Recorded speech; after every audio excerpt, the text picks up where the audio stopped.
Hi, it's Chris and Goran from PickDogs.com here with your 2021-22 English Premier League season preview. At PickDogs.com, we do more free pick videos than anyone, so check us out on YouTube. And we do more free pick articles than anyone out there, and we do it bigger than better than everybody else. So go check us out. Goran, it's the creme de la creme, the one league I think that everybody around the world at least looks forward to at some point. Got the EPL going down this season. It's going to be probably one of the best seasons we can ask for, especially with fans coming back into the stands. Exactly. I gotta agree, Chris. We have the fans back, and we see that some of the EPL teams have made some major transfers and signings in the off season, and it started this week actually with Leicester and Manchester City playing in their Community Shield, which is the English equivalent of the Super Cup. And Leicester actually got a win there with a late penalty shot, but we saw that City didn't have most of their players, with De Bruyne still being injured and stuff like that. But yeah, I think it's going to be a fun season. Absolutely. So let's take a look. We're going to start with what team you think is going to be the team to really surprise people this season.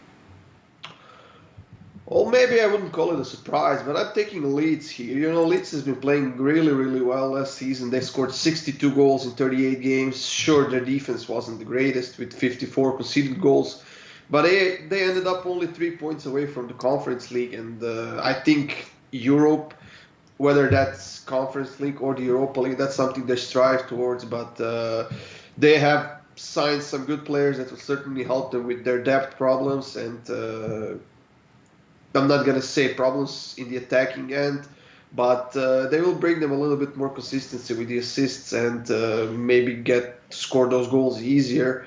But I'm seeing Leeds at the top six this season, man. You know, I'm going to look a little bit of a different way here. I'm going to take one of the teams that actually got promoted this year. I'm going to take Norwich. You know, a lot of teams, you know, when they came up in the last few years, you know, they went up, went right back down, went right up, right back down. I don't think that's the case with Norwich this time around. You know, the last time they were in the Premier League, they set a new low for, you know, production in a season. I think they only scored 26 goals. I could be wrong with that number, but it was some absolutely abysmal offense from Norwich. And, you know, the Canaries, they went out. You know, they got help for Timo Pukki. They got Milot Rashica from Werder Bremen. You know, they got some guys to come in and help, and they're just in a better position than I think they were last time around. And I think it's going to pay dividends for this team down the road. I think this is one Norwich team that's not going to go back down. I'm not going to say they're going to do the Sheffield United from a couple years ago where you come into the league and finish 9th or 10th. But finishing 13th, not out of the question, and surviving comfortably is not out of the question for this Norwich City team. So now, Gordon, we're going to look at the team that you think is going to be the most disappointing this season. You know what? I gotta go with Tottenham here. You know, the situation in Tottenham is not great. Harry Kane is most likely leaving now. Where he's gonna end up, we don't know for sure. Probably gonna be Manchester City. Mourinho left this team. They signed Espirito Nuno Santo from Wolverhampton as their head coach. And as we know, he's not the type of coach that will focus mainly on the offense, and defense is something he's going to be put a lot of focus on. And Tottenham will not do much with that defensive mentality. This, you know, especially if they lose Kane. Sure, they still have Son, who scored a ton of goals last season. They have Dele Alli. They have a bunch of good players, but if you have a coach that's not putting focus on offense, which you, let's be honest, need in the EPL, like when you see the teams, how many goals they scored and everything, I honestly see Tottenham this season probably in 6th or 7th place, and that's going to be a huge disappointment for them because they invest a lot of money in their team a couple of seasons ago and it didn't pay off at all. Yeah, before I go, I'm gonna add on to that. I think you're 100% bang on with the loss of Kane, because that's you know 20, 25 goals a year that you're losing out on, and having to find that production elsewhere in the lineup.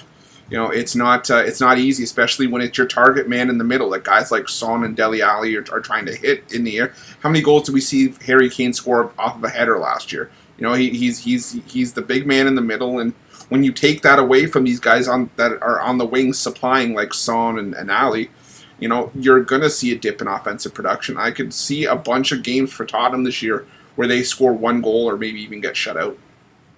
Yeah, I gotta agree. Not only Kane scored a bunch of goals, he had a bunch of assists as well. And the way he impacts the game is something they won't have anymore when he leaves, and he will leave. Yeah, it's one of those high value transfers for me. I'm going to be looking here at Leicester City. I just think yes, Leicester has a ton of talent within that lineup, but we also saw Jamie Vardy struggle to finish the year last year, and I'm of the belief that when Leicester struggles, it's because Vardy struggles. I think it's just they go hand in hand. Yes, they still have Schmeichel, who had a fantastic Euro tournament. You still got Riyad Mahrez in the lineup. I think if my No, memory. no, Oh, no. sorry. They have a Josip Perez. There you go. Thank you. Sorry, I mixed up the one and the same. But it's just there's still talent throughout the lineup. But when Vardy doesn't get going, I think this Leicester team's going to struggle. And I think that, like Oren said with Tottenham, Leicester, after having so many European finishes where they're getting Champions League or they're getting Europa League and European football, having a season where you finish 7th or 8th is a disappointment, and I think that's where Leicester's headed for this year. Honorable mention for me, at least from a player perspective, I got to think maybe Jack Grealish. Sorry, I can't even speak today. Jack Grealish, because how many times do we see it with these high price tag transfers where they go in expecting the team expects the world of them, and they fall flat at least in the first season. I'm not saying he won't be a great player down the road, but I still just see the reminiscence of Romelu Lukaku when he went from Everton to Manchester United a few years ago. United thought they were going to get their star striker, and he fell flat, and he had to go to Italy to really rejuvenate his career. I wouldn't necessarily agree about Lukaku because he had 2 great seasons under Mourinho, but Mourinho, he is the special one. He asks a lot from their players, and as we can see now, Lukaku's probably coming back to the EPL to Chelsea. I think the transfer has been finished at 107 million euros or something like that, which is a lot of money. You have four, I think, most expensive transfers in the EPL only this season. You have Grealish, you have Kane that's almost done, and you have Lukaku for over 100 million now. But there's a lot of players in the EPL that are overpaid by a lot, and then they go on and disappoint. And it's gonna take some time for Grealish to adjust to Pep Guardiola's style and Manchester City style, where he's not gonna be the main player as he was in Aston Villa. But if he gets 10 assists and maybe 10 goals a season, it's gonna pay out for Manchester City. Yeah, absolutely, especially with guys like Kevin De Bruyne in that lineup. But now we're going to look at what your bold prediction is going to be for 2021, 2022. My bold prediction, you know what? I honestly can't. I don't think Liverpool will win the title. They haven't made any signings, at least not notable signings. Once again, they have a few injuries, and the season hasn't even started. But I got to take Liverpool in the top 3. I can't disagree with you on that one. I'm going to put up another one here. I think another thing that Goran was talking about before we came on was that there's probably going to be a new champion crowned in 2021, 2022 as well. I think, that's probably, if you don't think Liverpool, then, there's only a certain amount of teams I think that can really get to that next level in 2021. Yeah, Manchester City is the biggest favorite to win the title again. They are -150 according to Bet365, but sure, they're playing the best soccer. They will probably score the most goals, but their ultimate goal is the Champions League, and I think they will put the most focus on that. And for that reason, I'm going to take Manchester United to win the title this season, just because they have been constantly improving over the last 2 seasons. They have signed Sancho now. You have Rashford, who still has to reach his peak form, but I think they are a great team. And I see they're plus 800 favorites to win the EPL, and I'm going to put a few bucks on that. Yeah, for me, I think the title's going to be decided on the final day of the season. We've seen the last couple champions just be complete runaways with the championship. I think it's time for a league where we have a lot more parity, a lot more competition, and for there just to be a battle up until the very last day of the season. I could honestly see it being like the title race a few years ago, where Sergio Aguero scored to make it 3-2 Manchester City, and the whole Etihad was going crazy. And it's just I think it makes the league better when there's competition like that and there's not a runaway. Yes, you want to have the one team that maybe it's like David versus Goliath, but I just think that we're in line for a close finish at the end of the season. Yeah, last season we had a massive Champions League battle where we had like 2 or 3 games before the end. We had 6 teams that were still possible to come to the Champions League spot, and I wouldn't honestly be surprised if we have the title just 1 game before the end. Absolutely. Now we're going to look at the teams that we think are probably going to be relegated this season. Yeah, this is going to be a tough one. The competition in the EPL is strong, but we talked about this before, and I'm going to go with Brentford, Brighton, and Burnley to get relegated. There are no relegation playoffs in the EPL this season as well. We have 3 teams getting relegated straight away, and I think those are going to be the 3 teams. Yeah, I went a little bit of the same direction, but I went a little bit different. I went with Crystal Palace, Southampton, and Brentford. I think Brentford, you and I are on the same page, and I just don't think that there's enough Premier League experience for this team to really, handle the rigors of playing the Premier League schedule and the teams that you're going to have to face in that window. It's going to be a lot of expectations to ask for Brentford, but the other 2, Crystal Palace and Southampton, these are just 2 teams that I think are going to struggle. We've seen Crystal Palace, who've kind of been teetering on the edge. I think this is finally going to be the knockout blow where they go back down to the championship for a year. And Southampton, I really haven't liked what I've seen from this team for a long time. And again, I think this is another team in Southampton that are lucky to be in the position that they're in. I think that we're going to see a couple slow starts out of the gate from both teams. And it just might be one of those things where it's just they're never really out of that danger zone, and at the end it's going to be to their own peril. Yeah, well, Southampton sold their best striker Danny Ings in this off-season, and Crystal Palace has a solid team, but they also got rid of few players in a free transfer. Andrews Townsend went to Everton. Van Aanholt went to Galatasaray, Saka went to Montpellier, and that's a lot of depth in this team. And they bought only 2 players, one from Lyon, one from Chelsea's U23 team.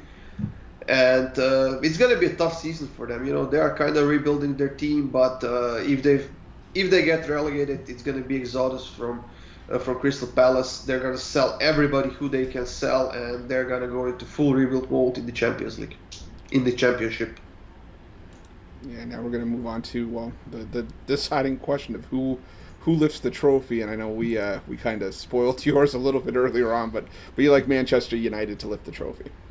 Yes, they ended up second last season. They weren't far away from City, but I think they will get a trophy finally this season.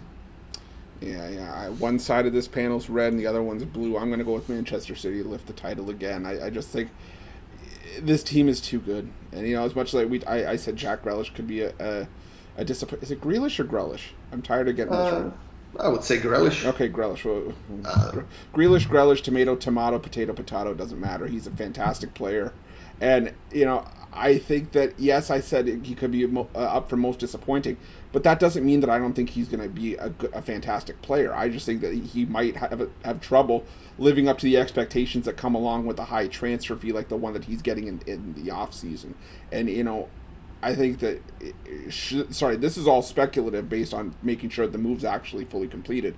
But even if it's not, or even for whatever reason, this Manchester City team is deep. Yes, they lost Sergio Aguero, but they've still got Kevin De Bruyne. They've got a talented lineup from top to bottom. Pep Guardiola, what else can we say? He's the title whisperer, and he seems to find winning ways no matter where he goes.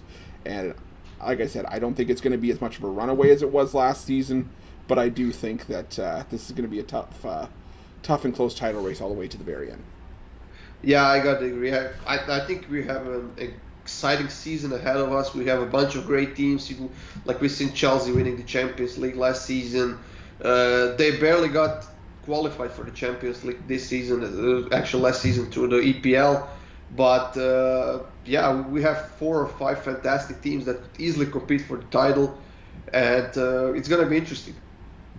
Absolutely. But thank you everyone for watching. And don't forget to subscribe and smash that like button. And you can check us out over at pickdogs.com. And we also have the Pick Dogs Premium Picks section where you can get best bets from some of the other top handicappers in the world, like Goran, myself. It's all there for you guys over at Pick Dogs. Definitely go check it out. Also check out our morning show every day at 10 a.m. Eastern Standard Time, as well as the drive through Monday through Friday at 6 p.m. Eastern Standard Time. We'll see you guys soon.